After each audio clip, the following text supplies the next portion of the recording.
Call this meeting of the Health and Human Services Committee to order. Please stand for the pledge. I pledge allegiance to the flag of the United States of America and to the republic for which it stands, one nation, under God, indivisible, with liberty and justice for all. Okay, the first order of business is the adoption of the agenda. A motion by Commissioner Romano, supported by Commissioner Duge. All in favor? Please say yes. Aye. Aye. Apparently there's a catching up here. All right, all opposed to adopting the agenda? Seeing none, the agenda is adopted. Next order on the agenda is the approval of minutes. We have a motion by Commissioner Kraft, supported by Commissioner Carabelli. Any discussion? Okay, all in favor of the approval of the minutes, are they going to vote? Oh, vote on your board there. Thank you.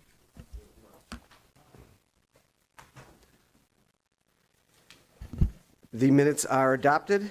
Next order on the agenda is public participation. Any member of the public wishing to speak? You have 5 minutes. Members of the public wishing to speak, going once, going twice, closing the public participation. Next on the agenda, we have presentations. First up, we have a Martha T. Berry monthly report and budget review. Thank you. Feel free to start right up.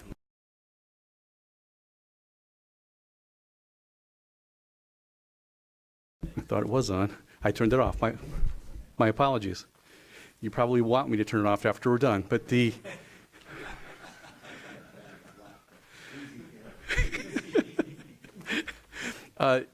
in light of the budget discussion today, I do have for your review was going to have for my update an event video from our foundation, but that's a 10-minute video, and I thought maybe we would defer that to next month or the month after, and to keep in your agenda time frame.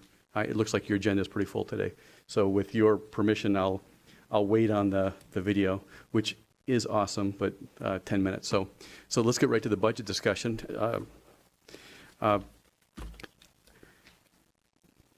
front of you on page E1, number 7, E1, this is the budget that was presented looking at the 2020 budget. As we discussed over the last couple of months, it does include, a potential for a 0.1 millage that on voice vote from this commissioner's office would help support us through the next couple of years. Essentially would pay back what was regulatorily required that we do in upgrading our services and dining. You'll notice in the charges for services, we went from 2.95 to 2.84, and that is largely due to efficiencies that we have had in the facility and a reduction from the state of Michigan because of we had expensed our retiree health. They only allowed us to do that over 3 years. We talked about that. That was a highly complex issue, essentially, that said when it was first discussed, the goal was to have it over several years so we would have some more smoothing. It was beneficial for us on the short term, but long term, it's hurting us. And you can see it directly there because we fell below what's called the variable cost limit, which means we're leaving essentially $15 per resident per day on the table because we did not have that mechanism there. That was just a decision that was made at the county, which was overall good for the county, but bad for Martha T. Berry. Everything else is pretty straightforward. We did include in the 2020 budget, we included the amounts, the total amounts of the OPEB or the retiree health. The reason that it looks like it's significantly more is our budget does not line up exactly with the buckets that the county has had over the years. So we have to change we have to re-aggregate the numbers and put them in here. And because you work on an allocated annual budget and we're on an accrual budget, we did not have the full OPEB principal payment and interest in here. It does this year for your benefit. So, and again, this is all manually put in because the county budget is different than ours. So if you take a look down, with your help from the county, if a county millage is approved for us for the 0.1 mil for 1 year, that would be helpful for us in smoothing our cash flow.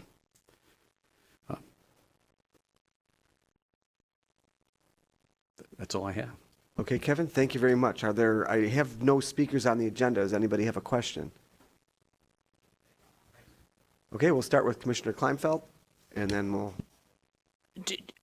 Is it your intent to have it placed on an agenda shortly, or just that are you going to bring it to us as a vote? Because unless that takes place, I don't know if we can have it or not have it in here. Certainly, we can do that, but we wanted to have the discussion with the county commissioners first. We've been talking actually about this for several months, and as I said, when the time is right for the commissioners to make a decision on it is when we would like that. The executive office asked that we put it in here because you can see what the benefit of it is to us and also what the detriment would be if we don't have that in this way. So they did put the number in there for this year and half of that for next year to help pay for the services. We had about $4.2 million in expansion services that we had, and that would help us with our cash flow.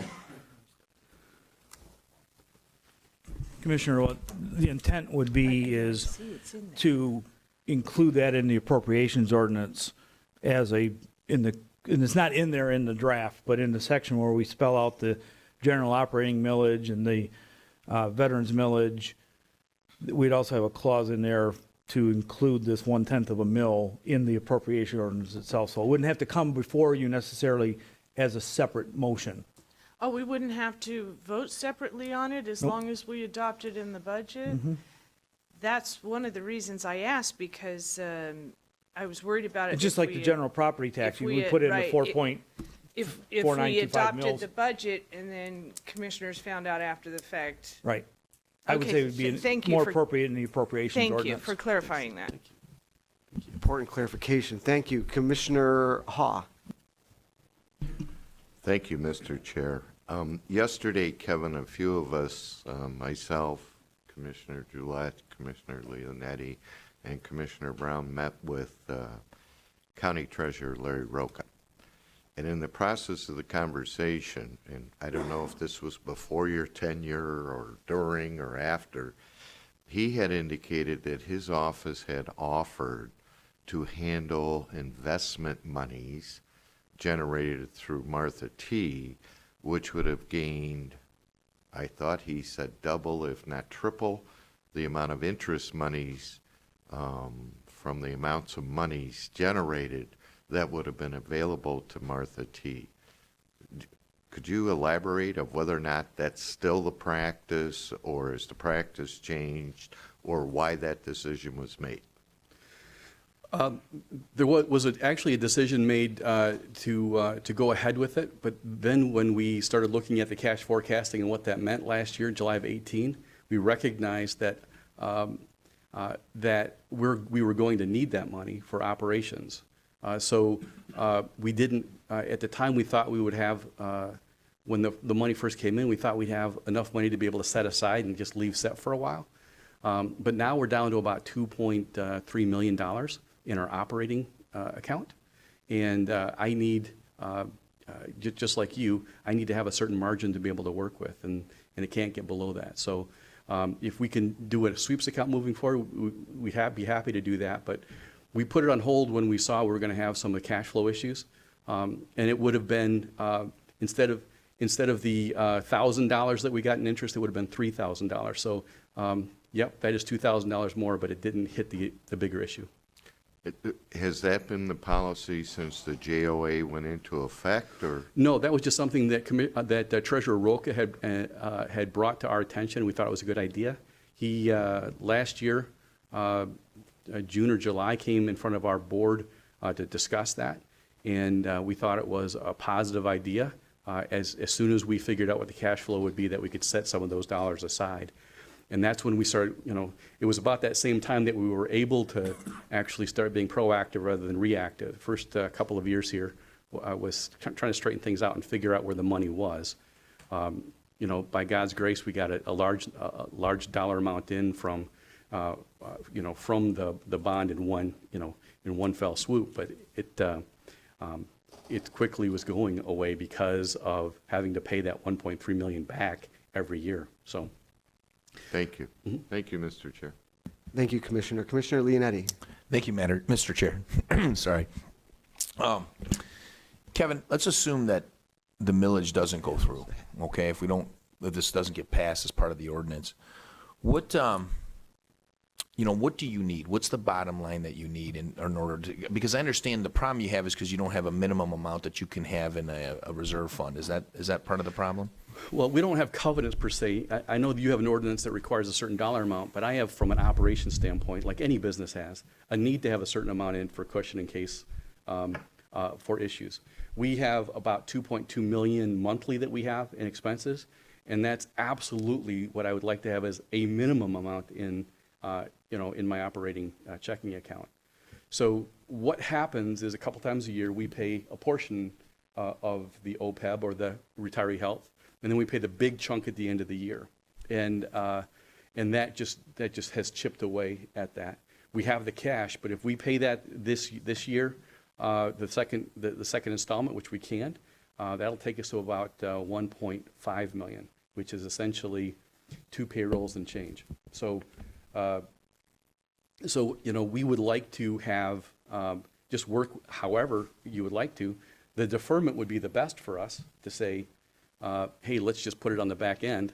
I wasn't asking for money at the beginning of the year. I'm still not asking for it now.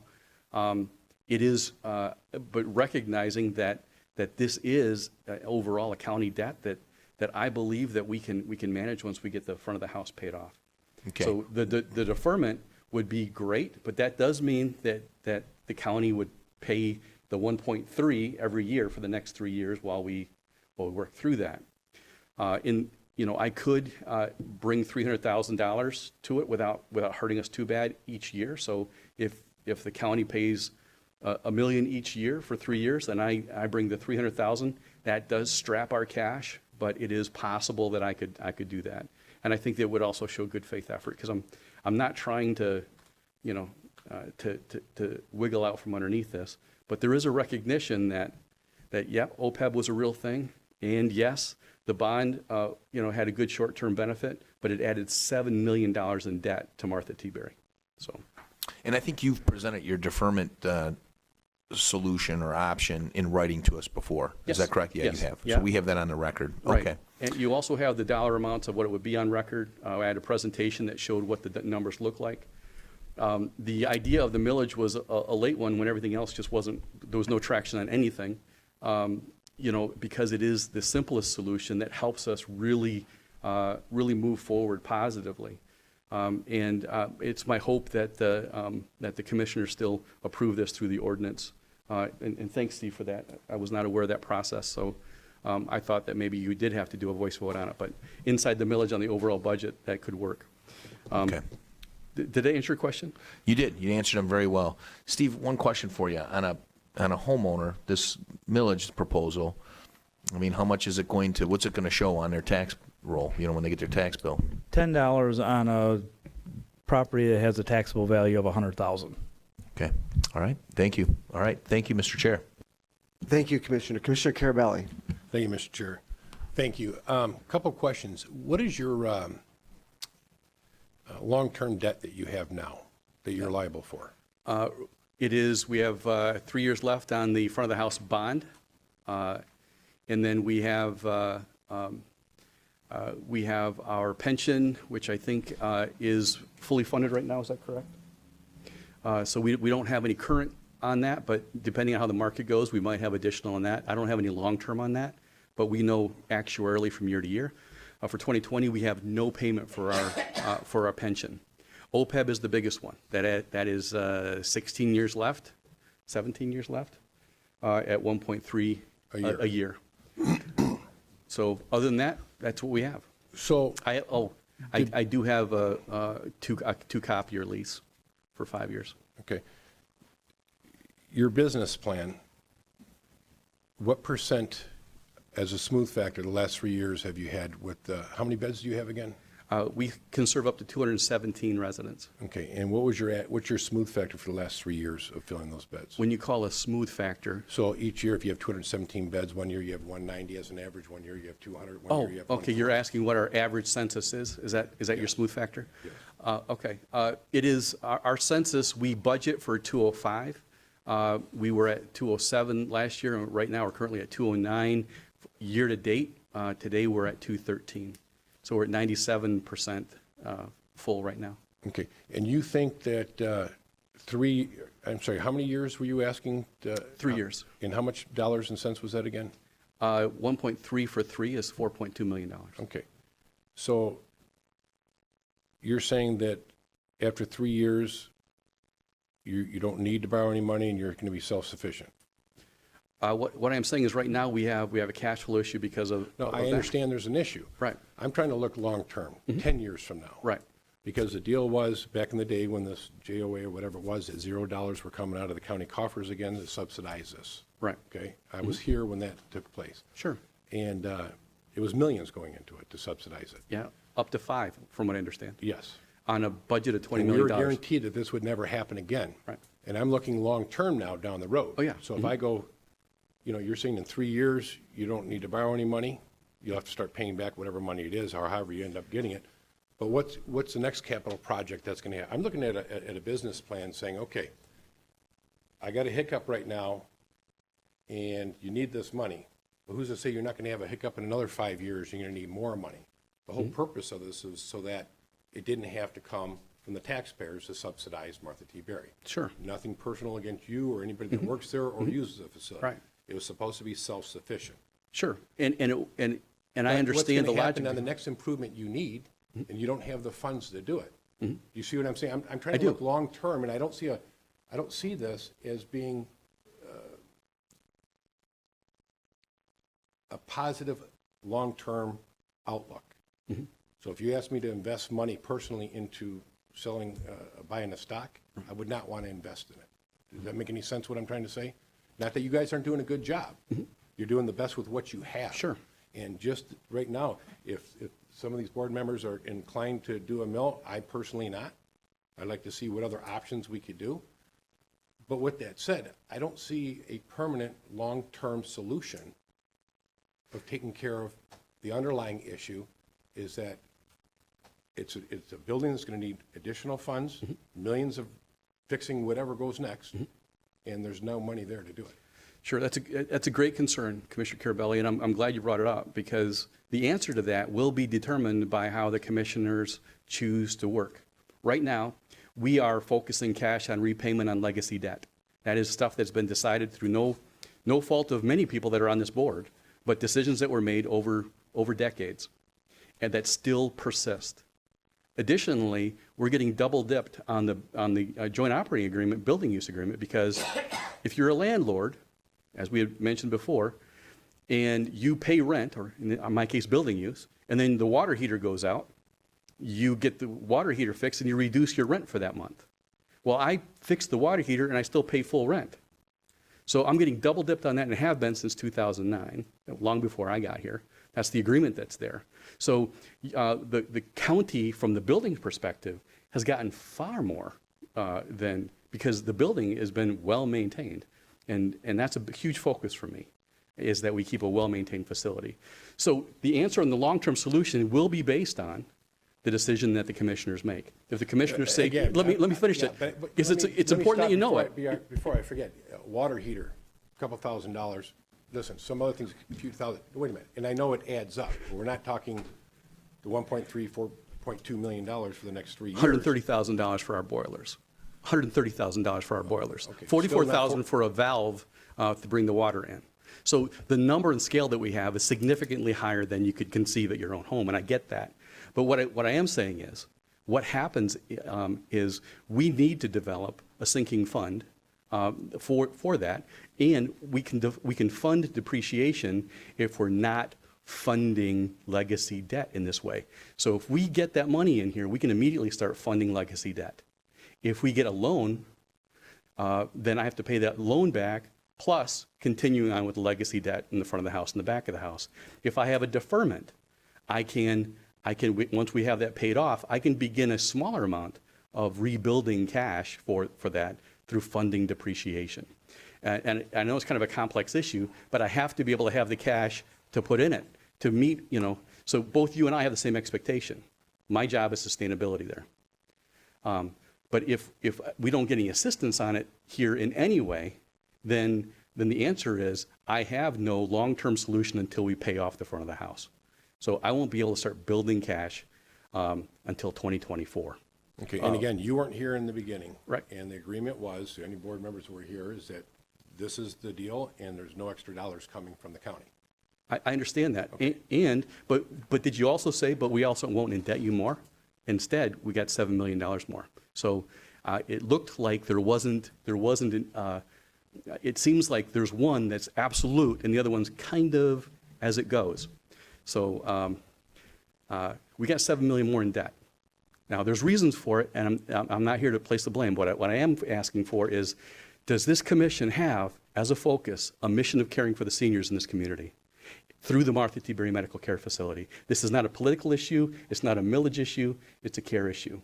I am telling you that if you do pass this, then I will be able to continue sustaining it, and I will not come back to you. If you choose not to, I will have to continue to manage it the best I can, because I've committed to this community to be here. So,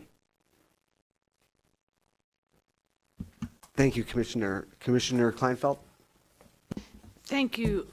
I think how many years did you say on this? there's 16 years left on the, No, on what you're requesting, what you've built into the budget, if we vote to raise that millage. it'd be the 0.1 this year, and, and we estimate that we would need only half of that next year if we needed it at all. So And then you think it goes away? our cash flow issues would go away, yes. Because we'd have 4.2 million that would come from. That's what I think Carabelli was asking, was what happens after those couple of years, and the way the exchange went. It sounded like, okay, then in a couple of years you would have problems again, in a couple of years you had. I would not have problems in a But I couple of think years. that's what he was, That's what he's concerned about. Okay, I think Right. that's what he was asking, correct. Right. Yeah, no, I'm not going to come back and ask for more. What we would do is we would immediately begin a small amount of funding depreciation, which is an allowable expense under our reimbursement mechanism. And that allows me to start putting money in for the building long-term. Okay, so you explained why it went from 26 down to 13, from 20 to 21. That was one of my questions. Okay, And thank then you. zero the year after And then that. zero, yeah, that was, I was going to ask Yep. Steve, but you've already explained it. Thank you. So Kevin, to restate what you just answered, the tax increase that's built into the budget would be a one-year tax increase, and we're not certain if another one would be required in year two. That's correct. Once we have a better understanding, and we'll know probably in April of next year if we would need it for the next year, because we have our Medicaid audit that comes in and lets us know where our expenses are, and we can have a fairly decent idea of what our reimbursement rate would be at that time. And we may not need it next year, but I put it in there because I think it's better to be upfront on what could happen rather than say, I don't think so, and then have it happen.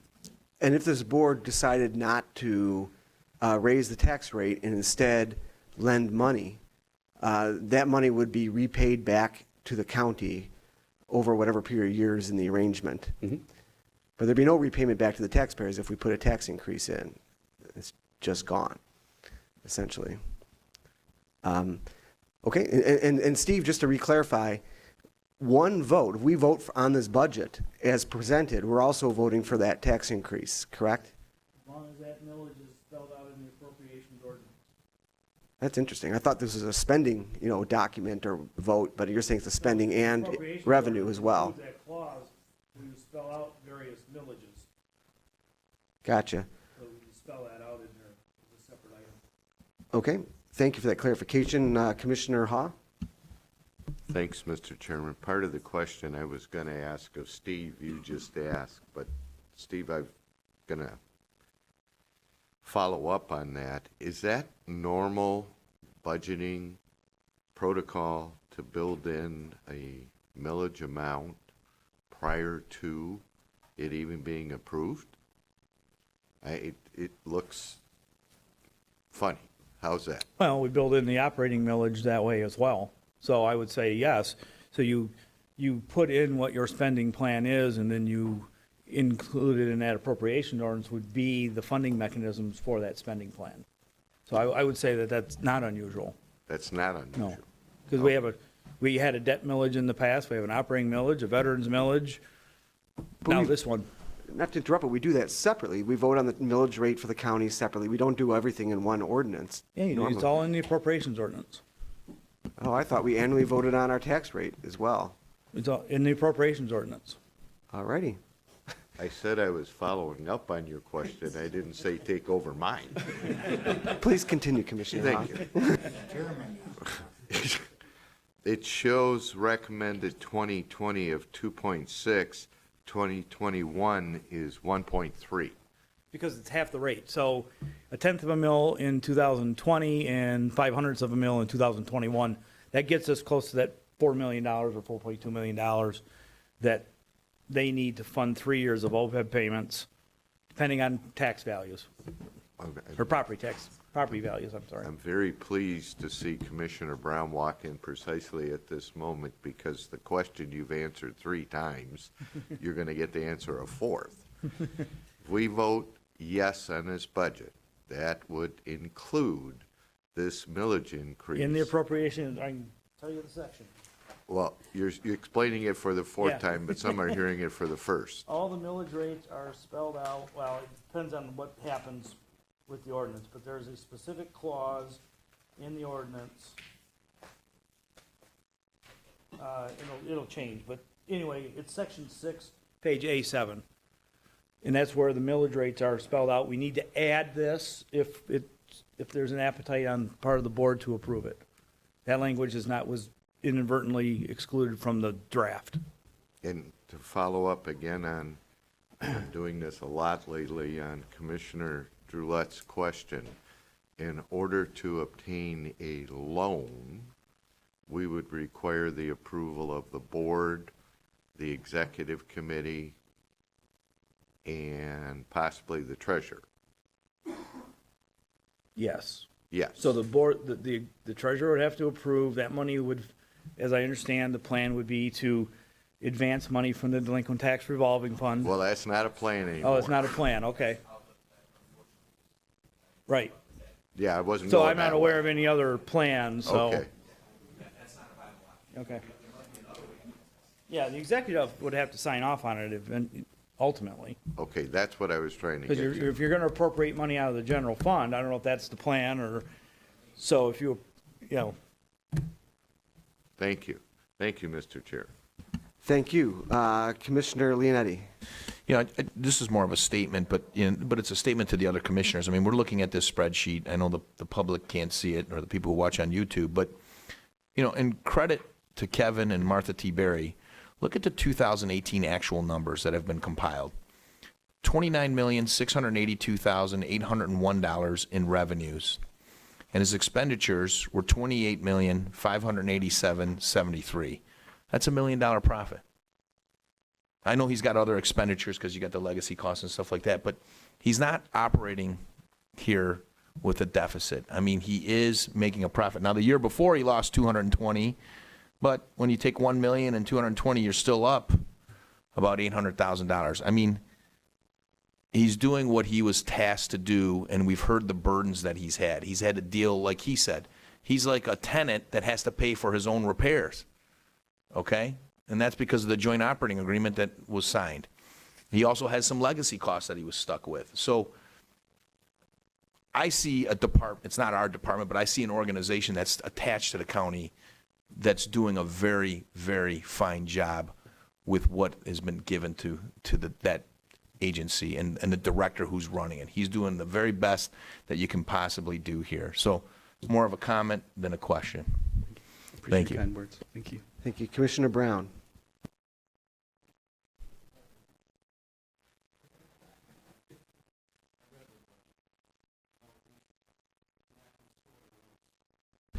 I've read the budget, and I made my place pretty clear, but this board's not going to vote in the millage, so you got to forget that. So just, that's not going to happen, so take it out. I think you should speak for yourself and not for everybody on the board.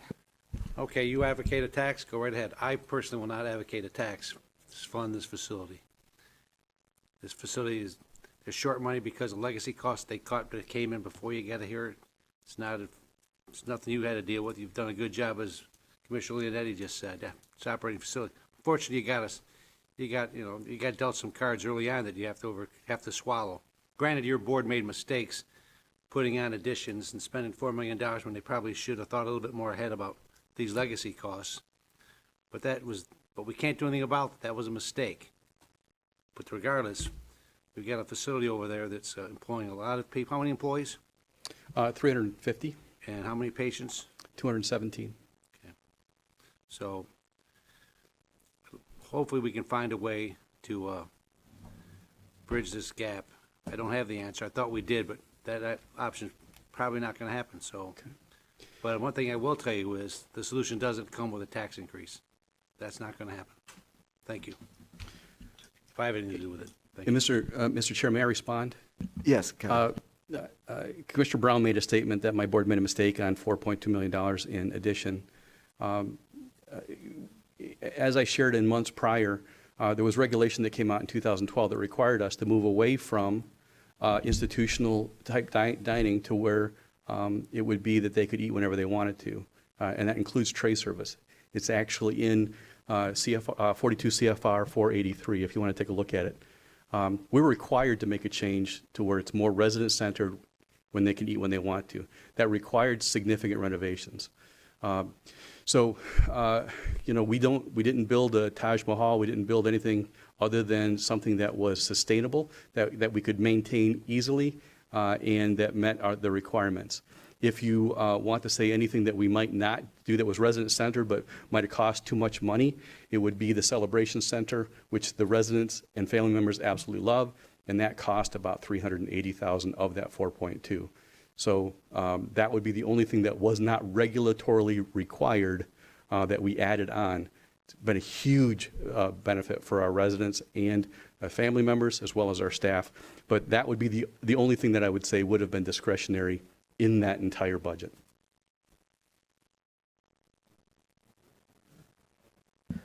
I forget what rounds we're on, but you want to go now? Okay, Chair Smith. Thanks, Kevin.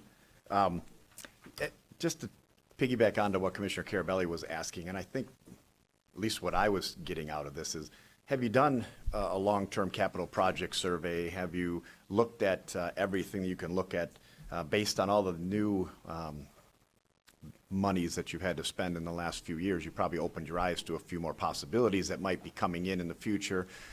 One of them is the capital projects. Have you done a long-term capital projects survey to see what you will be needing in the future? And is that all taken into account when you say that you would be able to pay back? Let's just say that we worked out some type of way to have a loan. You've said $30,000 a month, I think, at some point, or $300 a year you could pay back, and then after the third year you could pay that back at a clip of greatly increased clip. I'm not sure exactly what it is, but is that all based on your future expectations for any new capital projects and all? I mean, where are we at with that? Certainly. When you look at capital projects, you look at maintaining what you currently have that has obsolescence. That would be our computer systems and network. So we would be putting money in a 5-year plan on replacing certain desktops. Our infrastructure is close to being done and future-proofed for about 6 years. The other items that are of import, of large capital items, we're only about halfway through replacing beds, which cost about $2,200 a piece. Mattresses, which are ongoing capital expense, which cost about $200 a piece to do that. So we also have larger cap items that are elevators that we're looking at. I just want to make sure that they're in your Well, calculations. you asked me if we've done that preparation. I'm I sorry. just want to know. I started And reciting. My point So- is, I know you have them coming. Are they part of all your calculations? Yes, And yes, you've yeah. certainly not gone on the low end, right? I mean, I want to make sure that we're not going on the low end of what we might need, and then in 2 years you find out we need I forgot about another $1 million in beds that we kind of should have known about, right? No, Some things you don't know about. No, I appreciate that, Mr. Chair. What we do actually is we build in $600,000 for cap out of operation and another $240 for repair and maintenance. So we have about $840,000 annually that we build into our operating budget. What we're talking about is large capital items that we don't have any fund currently for. I can, over the next 7 years, manage some of these. For example, the elevators.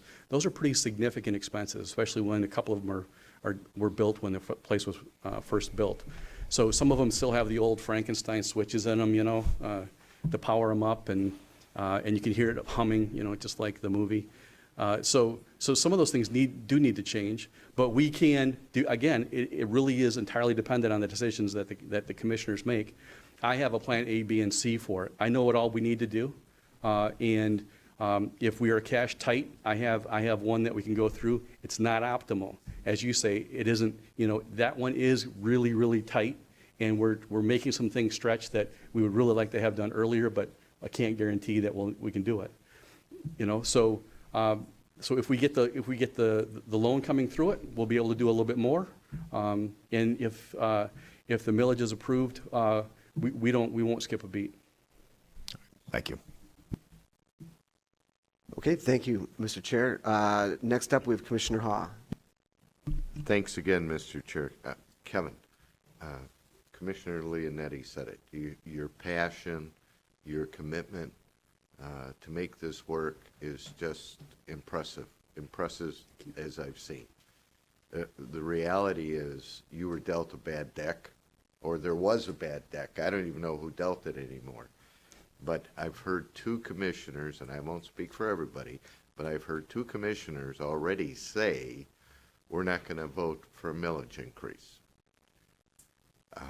Plan B would be what? And to follow on not voting for the millage increase, I don't know if everybody heard, but that, by the way, your fly thing's not working, whatever is supposed to be getting rid of these.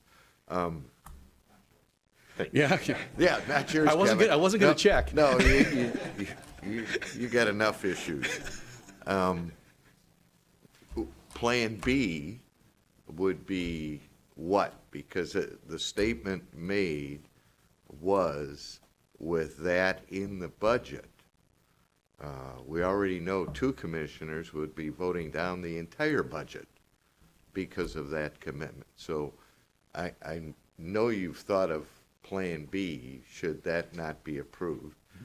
We've already heard the likelihood of getting a loan is going to be very difficult, if not impossible. Mm-hmm. So I hate to ask that question. Sure. But I would probably circle back to one of the earlier options, is get approval from both the executive's office and the commissioners for a revolving line of credit. It makes more sense that I get that from the county commissioners, but if there's no appetite for that, then let me manage it. Give me approval to work with a Chase Bank or a Hans Bank and get a revolving line of credit that lets me pay that back as I need to and take money out of it as I need to. A $5 million line of credit would be fine. I would need that over the next few years. I'd pay it off, and that would help manage some of the large cap and small cap funds. If we have a hiccup on that, it would allow me to rebuild my cash and do some cash smoothing. But I think it makes more sense that I pay the county back if we have a line of credit. That it comes back to the county as a percentage rather than going to a bank. So that's what it would be really nice to be able to do instead of just a flat out, here's $1 million. And because if we perform better, then I can actually pay more up front as well. So, we would work out terms and payment structure over time and just keep that revolving line of credit. And you'd be making money off of us in a way that's legal because you'd be making the same amount of money as if it were invested, and you wouldn't lose it. thank you. Thank you, Mr. Chair. Thank you, Commissioner. Next up, we have Commissioner Sauger. Yeah, Kevin, you've been doing one hell of a job over there under the conditions. We've had commissioners on this board who would like to close you up to 15, 20 years ago. I wish some of these commissioners had families that used your facilities, and I think we owe it to the county to have that facility for some people who just can't go in the hospitals. That's the place to go. That's the things you got to think about. And all I can do is I will support you because I know what you've done in the past and what you're looking for in the future. Thank you. Thank you, Commissioner. Thank you, Commissioner. Commissioner Kleinfeld.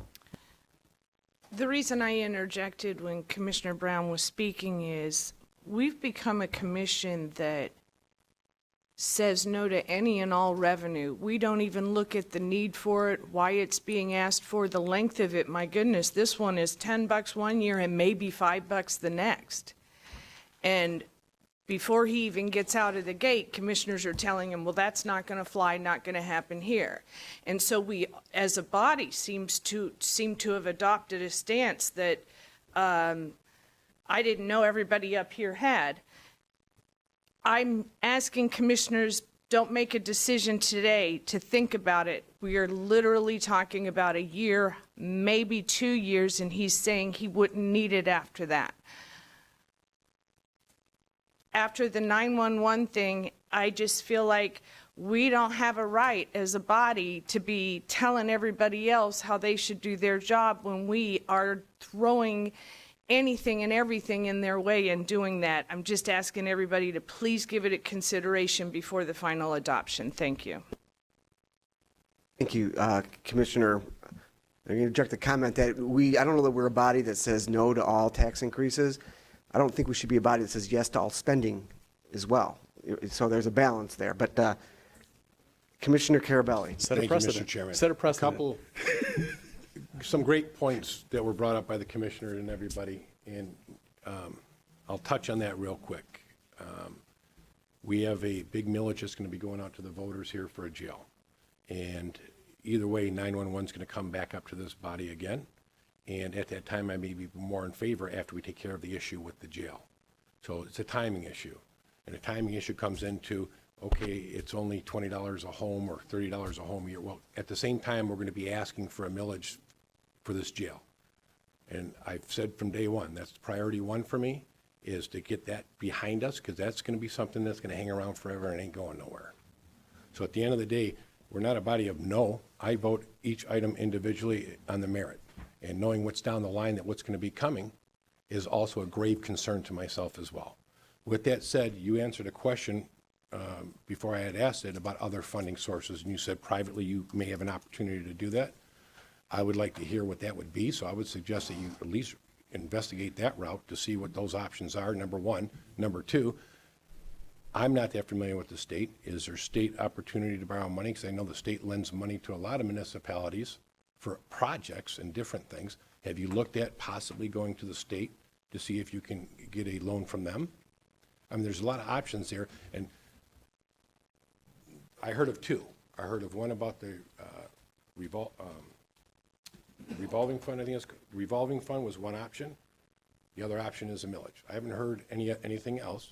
So you brought up Chase. I was going to ask you, is there other opportunities? I would suggest you at least look at that. And then I would also go to the state and see where at the state level is there an opportunity for you to borrow money. Because I've seen it from brownfield development to, I mean, there's a million of them. So is that, not something that we can do in the meantime while everybody's doing their own personal investigation? Yeah, I already spoke with Chase, and they won't talk to me unless the county commissioners and the executive office say it's okay to do so. So I cannot. I can tell you, hey, this is what the loan rate is and things like that, but until the county exec and the county commissioners say yes, then I can't do that. Recognize that any loan that I have really is on the full faith and credit of the county. So you have to take a look at anything that I get, even though I could manage it, you have to recognize that it goes into your debt load. And if you're looking at more debt load in the future, it would have that impact on it. That's why I said it may make more sense that it comes out of your rainy day fund, and we have that there. So I've already talked about that. The state, in its wisdom, actually put in a mechanism to fund exactly what we're talking about, and that's under Public Act 280, the 0.1 millage in any given year can be voted in that. So the state's already done that. As far as if you have a specific name that you would like me to look at, I'd be pleased to do that, but the state of Michigan is massive. I have talked with other facilities, and 2/3 of the county medical care facilities have an ongoing millage, and I'm not asking for that. So that's where the primary funding mechanisms occur, either through a bond or, for large cap projects, or for an operating millage that goes anywhere from 5 years to one has 10 years. So on the record today, you're stating that the state of Michigan has no other way other than for you to put a millage out, and there's no way for you Commissioner Carabelli. to borrow money from the state of Michigan. Commissioner Carabelli. Yes. Please don't put words in my mouth. Well, I'm asking. You just said those are the only ones that are options. I'm asking No, you. I said they currently have these two options. I also asked you to say, if you have something specifically from the state is massive. I know of no other thing. So if you have something, but I'm not going to go on a wild goose chase because I don't know. Do you want me to call Children Protective Services and say, hey, you got any money to loan me? You have something that you're telling me. I don't have Generally, anything. I have nothing to act on, sir. So if you have something to act on, I would be pleased to do it. But it should be more specific than the state of Michigan. Well, okay, let me digress then. Whoever governs everything that you have going on in the state of Michigan, their office says there's nothing else other than a millage. They've told you that there's no other option for you to borrow money? I've not had that conversation. Okay. I'd like for that conversation to happen if it could. Be happy to. Thank you. Thank you, Mr. Chairman. Thank you, Commissioner. Commissioner Romano. Thank you, Chair. Hi, Kevin. Hi. I'll let you calm down a little bit here. That's all right. I just a couple of statements here, and I'm speaking for my constituents, and I'm speaking of Sterling Heights. And I'm sure some of my constituents make use of your facility, no doubt in my mind. We just had a sunset clause for safe streets that was supposed to have been done with this year, and they're looking to renew it, not for the additional time, not for the same time, for an additional 10 years. And it looks like it's going to pass. We just had that recreation millage for another 20 years, and that passed. We just had that 911 millage, and that failed. And now, as Commissioner Carabelli just said, we're looking at this jail, and I'm sure that 911 is coming back. It seems like, and I say it respectfully, the easiest course is for millage. There's got to be, and I wish I had a suggestion for you, I don't. But I'm just telling you, I have a problem. Every time I turn around, it seems that my constituents are looking at another millage, and they're having a problem with it because I'm hearing about it. I respect what you say, 100%. I see where you're coming from. But I think possibly what Commissioner Haas said, there has to be a plan B. It's just a simple statement. Thank you, Chair. Thank you, Commissioner. And as I spoke, I do have there are a number of plans that we can have. The millage is the one that is the most elegant solution in that we don't have any ongoing debt and we can move forward. But that's not the only solution.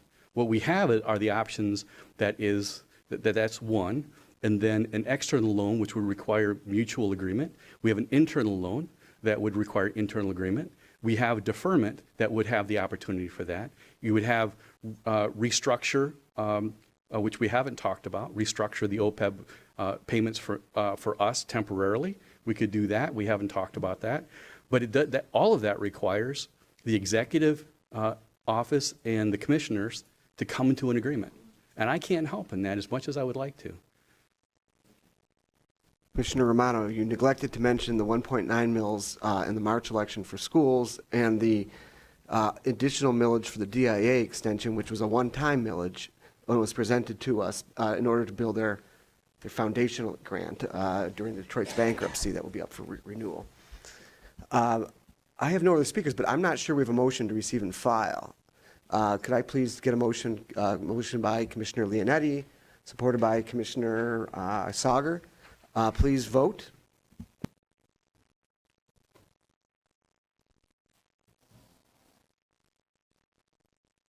Kevin, thank you so much for your presentation and your answering the questions here today.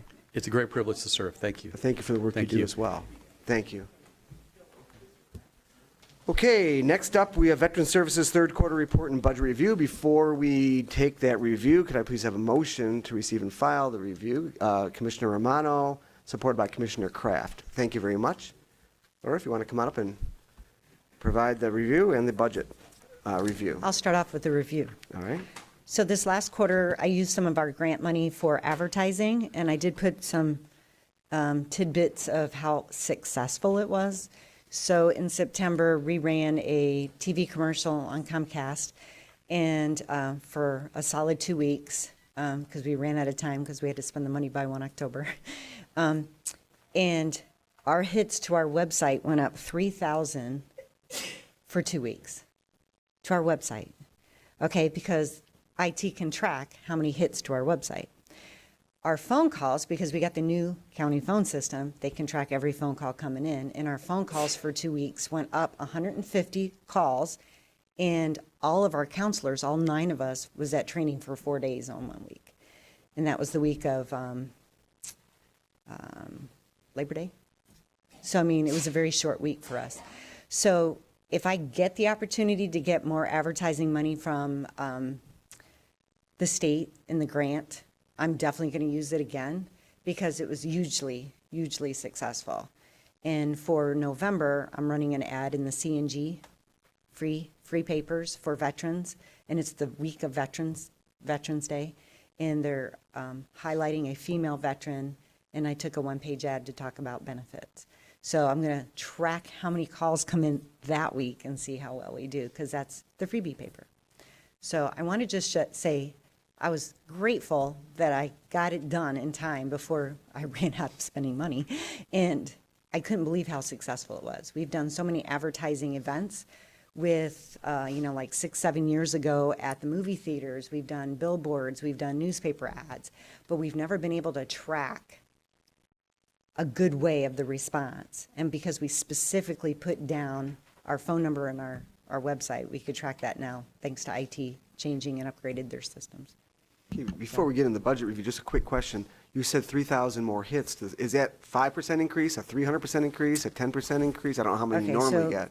Well, I brought that data because I'm a data girl. Okay, so in August, for the whole month of August, we had 1,359 hits. For July, we had 1,500 hits. For June, we had 1,400 hits. For the 2 weeks it aired, we had 3,185 hits. So, and we got a lot of appointments too. So, I mean, that's the goal, is to help the veterans in our community reach benefits they're entitled to. Okay, Commissioner, Leonetti, do you have a question on this, or you want to go to the budget first? Question on this data. Okay, great. Go ahead. Thank you, Mr. Chair. Hey, good to see you. When I look here on the personal contacts, and I get Korea and World War II, but we've got Vietnam, and then we've got Persian and Iraq. Mm-hmm. And the numbers, like for the Persian and Iraq war, generations, there's maybe 15 years difference between those two wars. Is there a reason why we're not getting younger people in there? I mean, the Vietnam group seems to be always active. I can answer that. Yeah. Most all the younger groups apply online, and we don't track that because they're not walking in our office. These are the folks that walk in our office. And so my next question was, with these hits that you had from this promotional video, did you track? Did we get more people from Persian, Iraq, peacetime? Do you know? Did you break that down just based on this ad that you did? Like how many people it attracted? I did not do that.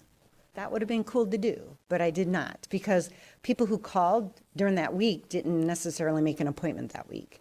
And we're seeing them in October, because remember, 9 counselors were gone, so that means our calendars kind of got backed up. But the ad ran until September 30th, so we're still, receiving those fruits. Okay, so October. for what I'll call the younger veterans in our society or community, it's hard to track them because they do a lot online, right? They don't necessarily come in per se. I would say 90% of the ones that I call that are working 12 hours a day, they say, hey, how can you help me without me coming in? So I said, well, let me email you those forms. You sign them, you fax them, you email them back, scan it back, and then I'll forward that to the VA. I still track the claim.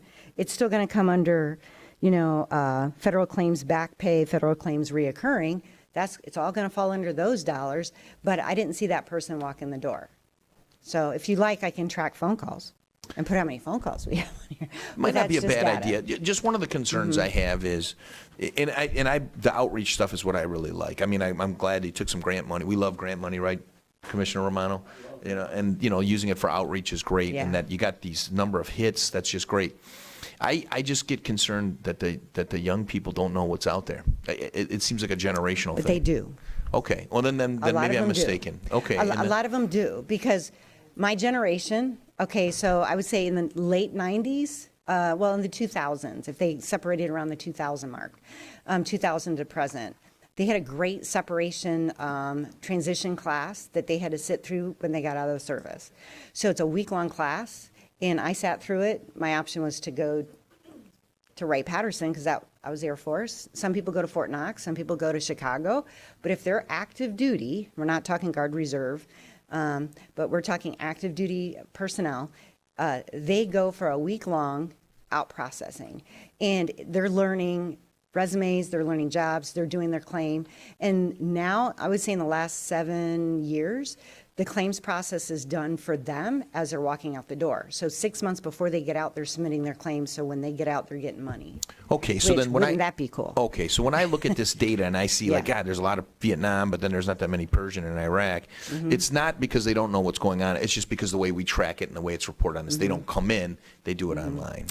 Especially for the last 8 years, they're doing it now. In the last 8 years, if they were on active duty in the last 8 years, they're doing their claim while they're on active duty. Okay. Well, We're that's good to seeing them once their decision comes in and they want to appeal. Okay, that's great. So- and then, well, and we're good with thank you. that. Keep doing the good work. Good to see Hey, you. Thank you, that's my Mr. goal. Chair. Okay. You're welcome. Continue on the review of, Of the metrics? third quarter. Yeah, we've got a few other questions. Commissioner Grant Mono. Did he call me Commissioner Grant Romano? I think he did. I could do that. Grant Romano. Hi, Laura. Laura, the phone calls, are those individual calls or how many are repetitious calls for the same, you understand my question? That's just calls coming in. That's just calls, just so the it could hits. be the That's same- coming from our system. Our computer system is telling us how many calls have we received that were successful. So that could be the same veteran calling 10 different times. And we do have veterans that call 10 different times. I'm sure they A do. day. You know, in response to Commissioner Leonetti here, this Vietnam and Korea War, you're going to get less and less as we unfortunately pass away. And believe it or not, people in that era, in the Korea and the Vietnam War, are, I'm going to say, older gentlemen, I'll use that phrase for myself, that really are not aware of what's available to them at the Veterans Administration, and they're learning now that there is. I personally have referred 3 people to the Veterans Administration that were totally unaware that they had some benefits coming. They just it didn't mess with them. So when you get the younger people, and as Laura mentioned, they get online, they know all these goodies that are coming up with them. I say goodies, I'm sorry. They're not goodies. They're entitled entitlements. to them. Yes, They're entitled to entitlements. them. And they see these coming up and they make use of them. But the older people, like myself, didn't have any knowledge that they went in, did their duty, served their country, and that's the end of that. Didn't look for anything else. So, Laura, again, it's personal, my personal opinion. I think you guys are doing not a good job, but an outstanding job. Yes, Happy dance. absolutely. I have yet to have a veteran that I have sent to the administration come back to me and said they're full of yoo-hoo because they're all getting help, and I appreciate it. Okay, Thank you. one thing I want to add to the comments of our older generation. A lot of them find out that they're getting, as soon as they go into the hospital, they go into a rehab facility, the first thing all of our local facilities do is they ask, are you a veteran? Because there's money to help pay for this. And that's a lot of times when we see their children come in saying, okay, my dad is 92 and he's in a rehab and he needs to go to long-term care. What's his options? And so we discuss all those options at that time. And we talk to the children because the 90 and above aren't usually able because they're in the hospital or in rehab or they need emergent care. And another thing I want to bring up before I forget, because I wrote it down, just about 2 weeks ago, I got an update on the Veterans Home. So I want to share that with you. So the Veterans Home that's being built in Chesterfield, if anybody drives by that, it looks beautiful. It looks like it's ready to be opened. It's not going to be finished until January 2021. So I spoke to the head person in Lansing, who's kind of overseeing that build, and it's not going to be completed till January 2021. The first residents won't be able to move in until April through June because of all those licensings and certifications that they have to get. Starting in about 6 months, the state is going to open up a waiting list, so veterans can apply to go in there. I would say I started really getting lots of calls, at least one a day, that come directly to me saying, I would like to move into that low-income housing. And I heard there's some rehab going. So it's not low-income housing. It's not apartments. It is strictly 100% nursing care, which is what they're looking at. Sure. It's 150 individual beds. They're all going to have their own bedroom. They're all going to have their own bathroom, and it's all going to be done in pods. And the proposal that I've seen, I can't wait to do a walkthrough. The other update is they're going to hire a I would say, who's your senior person director, their director in the spring, and they're going to hire all their professionals, like your doctors, dentists, nurses, and all of them in next fall. So they're going to be all on board probably by January of 2021. And I offered, because I'm all over it, I offered, hey, you need to use my office, you need to use my conference room, you want to use my space to do your interviews, knock yourself out. However, I can, when the next time the Lansing folks come down for a site visit, they're going to include me in that site visit. So I'm really excited that this is moving along, because the first people that they're allowing to move in there are the people from Grand Rapids that want to move, that are from this area. And they already did a survey and only 10 want to move. So, I mean, that's going to leave a lot of openings up. The other thing is spouses can go.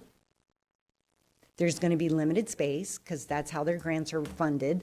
But spouses are going to be about 5 out of the 150. They're probably going to be allowed to have 5 spouses. That's the max they're going to have. And another thing that most people don't realize, and this is why I give you that What Every Veteran Should Know book, so you can kind of be a little educated when you talk to your constituents, that Gold Star parents can move in there. So not something Excuse me, Laura, I used. for the purpose of those that don't know. What's a Gold Star parent? parent? Is a parent whose child was killed on active duty in combat. Thank you. So that's a Gold Star parent. So, but we have those here in our county.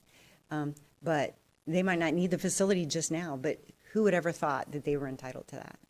Didn't know. So I'm really looking forward to it, because honestly, we don't have enough nursing care. We don't have enough assisted living care, and we already know that. And just to have that in our back door instead of Detroit or Oakland County, I'm so excited. Commissioner, I'm so excited. are you done, Commissioner Romano? Yes, I am. Thank you. Okay, Commissioner Hawes, yours on the quarterly report or the budget part? Okay. Okay. Seeing no other questions then on the quarterly report, let's move on to the budget.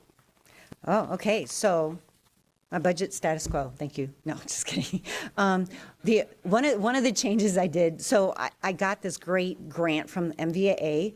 They have not released what we might be getting this year for this grant. So I do have 2 personnel. I had 3 personnel that was paid for under the grant. One was a temporary person that worked during tax season, so she's not working now until January. The other one was our financial coach that was funded under the grant. And I did the documentation through finance and HR to move her position under my regular millage. She is too vital of a person to take 3 months off and wait for another grant to be awarded. I'm even using her data in our quarterly report now, because she helped and served 46 unique veterans in 1 quarter. So that's a huge success when we're talking financial empowerment and to help them get self-sustaining.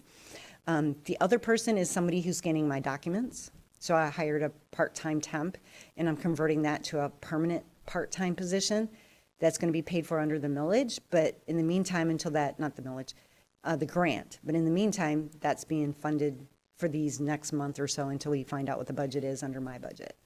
And if the grant isn't awarded, I'll probably then ask for that position to be moved under my millage, because we have 16,000 files to scan. So, no, that's not all. We already scanned 5,000 this year. So, but that's what we're looking at still, 16,000. So that's a big change in my budget, because I just moved a position that wasn't there this year. And that went into effect 1 October, because the grant was 1 October.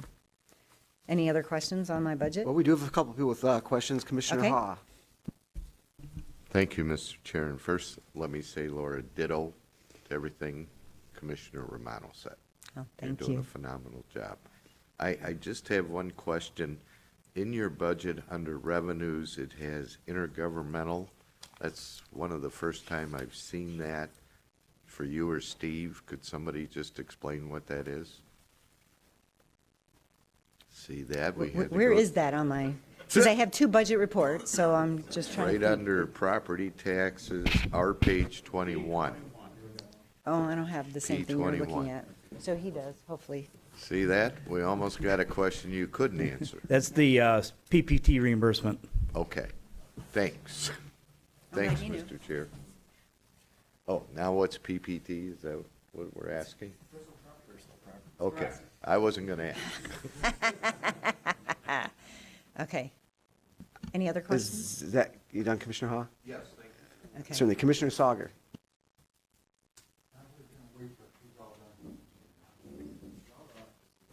You're up. She's done. You're wrapping it up for us, Commissioner. Okay, Laura, I saw those ads on TV. I was very impressed with them because I'm looking, here it is, Macomb County finally, and they got exactly what a veteran or who that needs that kind of information to go to. So you did a great job with it. I was very impressed with it, and thank you. Thank you. Okay. Thank you very much, Commissioner. I have no other speakers. We do have a motion to receive and file. Thank you, Laura, for your Thank you. report very much. So all commissioners, please vote. The motion passes. The next item on the agenda is departmental recommendations, contract Arab Community Center for Economic and Social Services, Access, Special Supplemental Nutrition Program for Women, Infants, and Children, WIC services of $301,000. And we have, is it Natalie Dean Wood? Ms. Wood, you're here to explain it to us. She's talking. Oh, I'm sorry. And, oh, yes, Martha Brooks as well. Thank you so much. Before we do that, could we please have is there a motion to recommend to the board? It's moved by Commissioner Carabelli, supported by Commissioner Romano, Lucido, I'm sorry. Could you give us a little explanation, please? Thank you. So the Macomb County Health Department WIC program has, since February of 2012, subcontracted some of our WIC services to primarily the Arabic-speaking refugee and immigrant population in Sterling Heights and other areas of Macomb County. That contract, that original contract period was good for 5 years. It recently went out for a new bid. Access once again bid on the contract. They were the only bidder. And so we have subsequently drafted up a new contract. And they service approximately 2,100 of about 12,000 of the participants that we see in Macomb County. So this is entirely grant funded, is that correct? WIC is 100% grant funded. Commissioner Romano? I like grants. Thank you. Okay, do we have, I see no speakers. Are there any questions? Thank you so much. Thank you. Very good, appreciate it. Please all vote. And the motion passes. Next, we have correspondence. We have 3 pieces of correspondence. Is there a motion to receive and file A through C? Commissioner Leonetti, supported by Commissioner Duje. Any questions, concerns? Please all vote. The motion passes. Next item on the agenda is new business. Is there any new business by any commissioner? Seeing none. Next item on the agenda is public participation. Any member of the public wishing to participate? Have 5 minutes. Going once, going twice. We'll close public participation. We need a motion to adjourn. Commissioner Kraft motions to adjourn. Do we have a second from anybody? Commissioner Leonetti seconds that motion. All in favor, please vote. We are adjourned. I think we need 5 minutes from Mike.